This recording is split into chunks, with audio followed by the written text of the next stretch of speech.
Ko se na avtocesti vozimo 130, 200, celo 300 km/h, je povsem prepozno, da se vprašamo, ali sem prejšnji teden povozil oster rob. Je optika prav nastavljena? Je z mojimi pneumatikami in tlakom v njih vse v redu? Zato smo danes pri strokovnjaku, ki nam bo razložil, kako pomembno je to, da se na vožnjo dobro pripravimo, da svoje pneumatike dobro preverimo. David, res je, ta črn kos, ta črn del najnega vozila je edini stik s cestiščem in pri visokih hitrosti samo ta nama omogoča res varno vožnjo. Vozniki smo dostikrat malo površni, pa ne dajemo veliko pozornosti na te pneumatike. Niti jih ne pregledamo, dokler nam služijo svoje namenu, je to ok. Seveda pa zna biti problem, če v primeru poškodb predhodnih pneumatika poškodovana te mere, da ne bo varno zdržala teh visokih hitrosti. Kaj se pa dogaja s samo pneumatiko? Kakšne so sile centrifugalne? Kaj mora vse prevzeti? Poglej, David, pneumatika mora pri visoki hitrosti prevzeti res veliko silo. Predvsem centrifugalna sila je tista, ki najbolj vpliva na samo strukturo pneumatike in držo same pneumatike med vožnjo. Seveda pomemben je tudi del bočnice, to je prehod iz tekalne površine v ta del, ki ga praktično, premikam z roko, pa vendar mora pri visoki hitrosti zelo stabilno držati vozilo v pravi smeri. Velikokrat opažam, da je problem, če je pneumatika poškodovala predhodno, do te mere, da so ta platna noter pretrgana, poškodovana. Pri visoki hitrosti pride do problema, ta poškodba seveda se širi in pride tudi do izpusta tlaka in potem do res hudih posledic med samo vožnjo. Za to poškodbo je kriv udarec, če smo recimo zapeljali čez oster rob? Ja, največkrat je posledica poškodbe pneumatika povoženje nekega tujka na cestišču, povožen kakšen robnik, tako da največkrat seveda poškodbe vidimo v tem delu pneumatike. Je kakšen indikator, lahko sami, preden gremo na daljšo vožnjo, preverimo, a je pneumatika v redu, brezhibna za visoke hitrosti? Da, seveda. Lahko bi že laično pogledala samo bočnico pneumatike, pogledala eventualne izbokline, zareze, presekline. Če vidimo, da je pneumatika nekaj narobe, seveda nujno obiskati pooblaščen servis, da se pneumatika pregleda. V primeru poškodbe ta pneumatika sploh ni varna za vožnjo pri visoki hitrosti. Kako pa je s tlakom? Tudi ta je izredno pomemben dejavnik pri vožnji. Opažam, da vozniki smo velikokrat malo malomarni, pa ne kontroliramo redno tlak.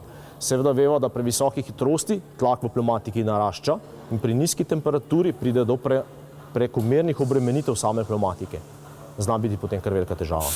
Če nam recimo senzor javi, da je tlak nekoliko prenizek, pa mi rečemo, saj imam še 150 km do doma, bo pa že počakal, bo že zdržala pneumatika, to verjetno ni v redu. Kaj se lahko zgodi? Največkrat ne bo zdržala tistih 150 km. V primeru izpusta tlaka, ko javi na armaturni plošči, da je z pneumatiko nekaj narobe, je treba seveda čim prej nemudoma prekontrolirati tlak. Zdaj, če v bližini ni vulkanizerja, servisa, tlak dopolniti in potem seveda zapeljati do najbližjega servisa. Zelo nevarno je z zelo nizkim tlakom nadaljevati vožnjo. Takrat pride do uničenja, do takšne poškodbe pneumatike, da je ta enostavno uničena. Kaj se pri vas v praksi največkrat zgodi, oziroma kakšne so težave voznikov, ko pridejo z res poškodbami samih pneumatik, ko se kaj zgodi pri visokih hitrostih? Največji odstotek poškodb vidim predvsem pri vozilih, ki nimajo sistema za nadzor tlaka. Pri starejših vozilih takrat voznik ne ve, kdaj je pneumatika izpustila tlak. Največkrat so ti problemi vedno na zadnjih oseh.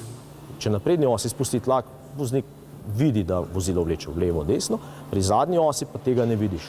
Ko tlak pade pod bar pritiska, se začne razslojevati notranji del pneumatike. Takrat seveda pride tudi do posledic, kakršnih bo videla sedaj.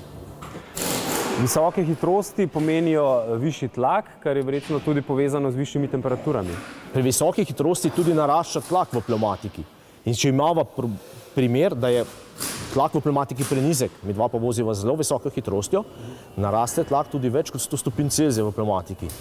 In takrat pride do problema, ko se začne sama pneumatika razslojevati, se pravi, in pride do usodnih poškodb pneumatike in potem seveda tudi izpusta tlaka, kar je pa problem.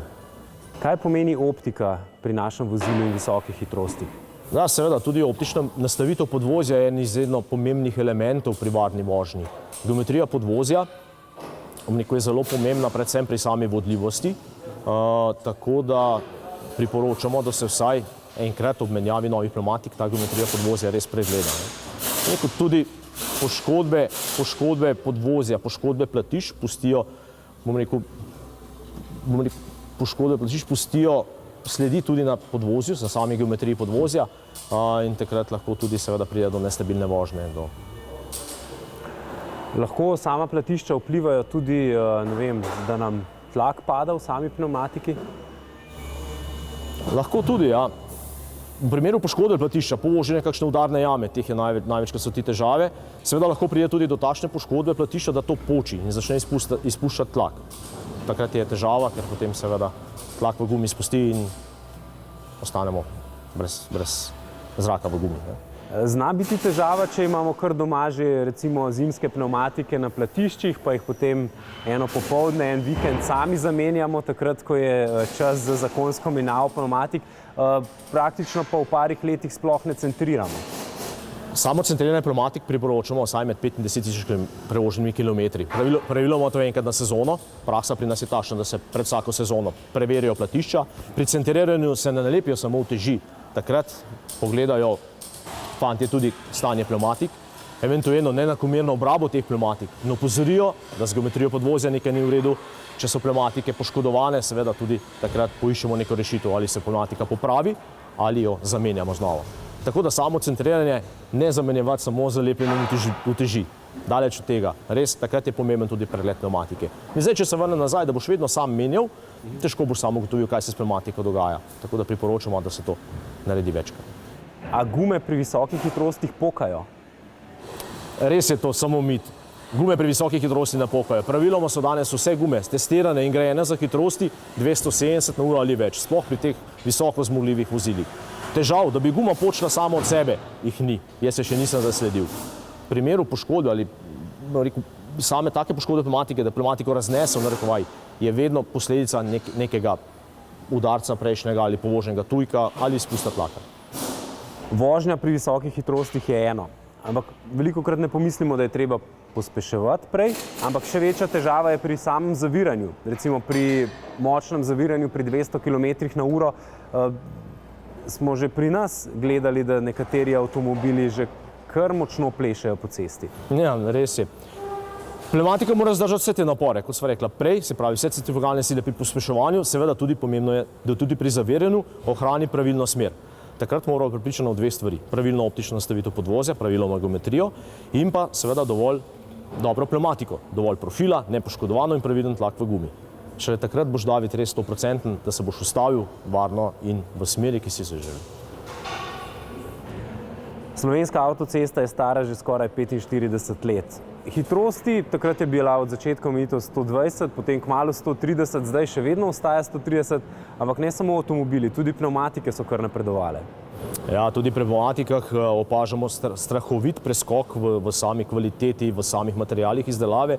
Podobnost oziroma pneumatika je ista samo po barvi. Šta se nazaj je bila črna, pa danes je črna. Vse ostalo je popolnoma drugačno. Kaj lahko pričakujemo od moderne pneumatike, česar ni imela tista stara? Že same dimenzije so drugačne. Same dimenzije so drugačne, predvsem nižje presečne pneumatike, ki povečajo vodljivost. Seveda razvoj gre v smer proti inteligentnim, tako imenovanim inteligentnim pneumatikam, se pravi vgrajenim raznim senzorjem, podatki, ki bo pneumatika prenašala vozniku, dajala pravilno informacije. Pneumatike imajo različen hitrostni indeks. Kaj dejansko to pomeni in kako pomembno je, da ga upoštevamo?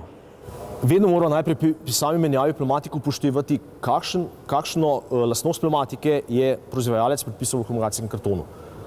Pravilno opažamo, da so pri zimskih pneumatikah te hitrostni indeksi nižji in zato moramo v primeru, da je sama zimska pneumatika z hitrostnim indeksom nižjim, kot je konstrukcijsko določena hitrost vozila, moramo vedno opozoriti voznika. Karikiram, če imaš Golfa in tvoj avto gre 210 na uro, tistih magičnih, in če imaš pneumatiko za samo do 190 na uro in moraš sam v samem info od vozila vtipkati noter samo opozorilo, da je pneumatika nižje hitrosti. Ko boš dosegel to hitrost, te bo avtomatično to opozoril. V primeru, da tega nimaš, bi moral serviser ti za nalepko opozoriti na nekem vidnem mestu, na armaturi ali na stebričku vrat, da je pneumatika grajena za nižje hitrosti. Praviloma se to opažamo pri zimskih gumah. Pri letnih gumah teh težav praviloma ni. Tu so vse gume narejene za hitrosti, praviloma kar večje kot moje tvoje. Kakšna je razlika med pneumatiko, ki je narejena za hitrosti više od 200 km/h, govorimo o nemških avtocestah, in pa za tisto normalno, ki jo uporabljamo, recimo, ki je prodajni hit pri nas? Glej, razlika je v sami konstrukciji pneumatike oziroma v tem delu zgradbe pneumatike. Guma, ki ima hitrostni indeks 300 ali več, ima ta del izjemno močno grajen. Se pravi, dodatni sloj, dodatna platna, dodatni kort, in ta bo potem res držala vse te silnice, vse te centrifuge, ki jih boš imel pri visokih hitrostih. Ampak profil je pa načeloma podoben. Profil je lahko enak. Lahko imamo isto gumo, pa je pneumatika ena narejena za 240 ur, ena pa za 300. Na zunaj tega ne bomo videla, samo na oznaki na bočnici pneumatike. Tukaj sta dve pneumatiki, tale zgleda prav smešna proti tej veliki, ampak dejansko sta pa obe vozili 130 po avtocesti. Ja, res je. Ta pneumatika ozka je predstavnica oziroma oprema Golfa prve generacije. Ta, ki držim v roki, pa oprema Golfa 7. generacije.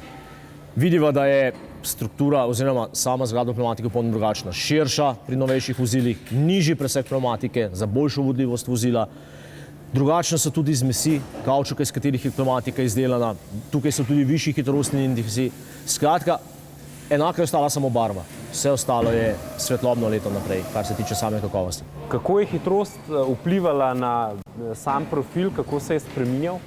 Predvsem sama struktura pneumatike. Vidiva, da višja hitrost avtomatično sugerira nižji presek pneumatike. Predvsem zaradi boljše vodljivosti vozila, kajti pri nižjih hitrostih si s tako pneumatiko bolj ali manj varno prekrižaril to našo avtocesto. Seveda, takšna ozka pneumatika bi pri hitrosti večji kot je 160-170 na uro praktično pogorela, kar se tiče varnosti na celi črti. Enostavno z njo ne bi moral varno voziti. Se pravi, ta pneumatika pa dosega hitrost, če tudi je predstavnica zimskih pneumatik, s to pneumatiko lahko mirne duše voziva 210 na uro. Kar si v tistih časih niti v sanjah nisi moral zamisliti. To sta pa dva primera poškodb pneumatik. Ja, res je. To je izrazit primer poškodovane pneumatike, kjer je bil povožen tujek. Seveda voznik je nadaljeval vožnjo kljub izpustu tlaka in če bi laično pogledali zunanjost pneumatike, skoraj da ne vidiva kakšne poškodbe. Vendar se med vožnjo v sami notranjosti dogajajo res usodne poškodbe.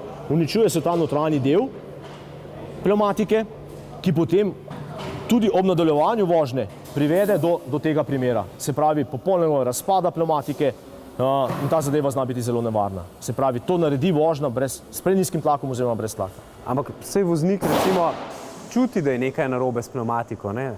Zakaj potem vztraja pri vožnji? Nekateri čutijo, nekateri ne. Praviloma se te poškodbe dogajajo na zadnji osi, kjer težje ugotoviš, ali je pneumatika izpustila tlak. V primeru, da se to zgodi na prednji osi, začne vozilo spreminjati smer, vleče v eno smer, na zadnji osi je to težje ugotoviti. In predvsem je ta pojav prisoten pri vozilih, ki nimajo sistema za nadzor tlaka.